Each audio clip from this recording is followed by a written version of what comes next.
Susan Keeney with Columbus Landmarks, and here today we're at the home of Nigel Ewan.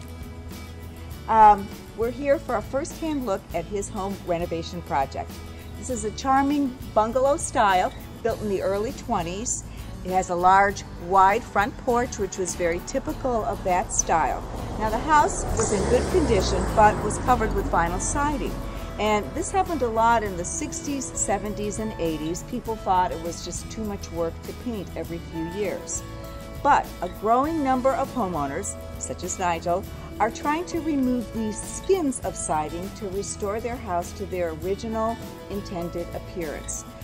This is an intense task, and you never know what you'll find. So Nigel, you contacted us a little over a year ago with the idea of removing the vinyl siding to investigate the original wood.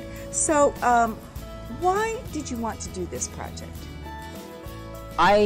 Everything in my house that I knew was original was really beautiful and really proportional, and the vinyl siding on the exterior was not. And it was, in addition to just being ugly, it was also sort of starting to crack, and I needed to start thinking about what to do next. So I had really wanted to explore what was underneath, and I had a vague understanding that I had the original wood. So I was really just hoping for someone to enable me to do that and kind of get me going. And so you came out, and we kind of pulled back some and looked at it, and you kind of egged me on. So where did you begin? What were your first steps to see what that might look like underneath? Yeah, I took off a little bit of the vinyl on the back in an inconspicuous spot on the back of the house, which is the south elevation. Because of the weather, that would be like one of the most riskiest, areas to look at, and the wood was in pretty good shape. As it turns out, as I've gone, that was some of the worst wood on the whole house, and it was in pretty good shape, and everything else has been in a lot better shape than that. So, yeah. So then after the front, you moved on to other areas of the house. You had a little bit more confidence. Can you tell us a little bit about what you found up here? Were there any damaged boards, or was everything pretty much in good shape? Yeah, the only boards I've had to replace so far were cracked. So there was no rot that so far.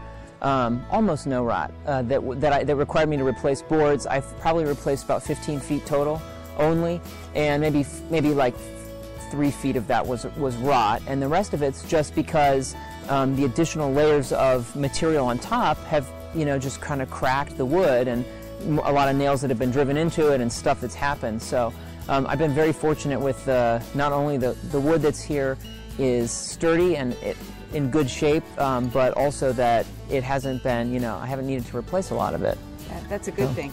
So maybe we can take a look at the other parts of the house and see this in progress. So you can see here, this is the original lap siding.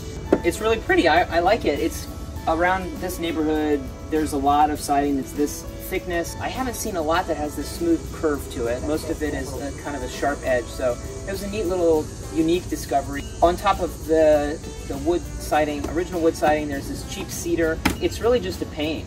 I think it was installed as kind of a fad. It has not held up. All it's done for me really is protect the original, but it's proven to be a lot more trouble because there's about 1,000 nails in every piece of cedar. So part of the process of cleaning it up is delicately removing the nails from each piece and then taking the cedar off. And then you can see on top of that, here's the original vinyl. I think this is really ugly. Some vinyl siding looks okay. I become very opinionated about vinyl siding. So I think at its best it looks okay. But I think this is particularly cheap and bad, bad vinyl siding, and it's so spongy. Now that I have wood siding restored on most of my house, the difference is just really striking. The vinyl doesn't feel like a real thing at all, because it's just, you can, it's like I don't want the outside of my house to feel like that at all, or look like that. So it feels really good to be cleaning it up. And then, yeah, you can see here also this is a replacement window, and this is the original trim. Obviously this part is not original, but the replacement window is about 3/4 of an inch deeper than the trim is expecting, and it's also not quite the right size.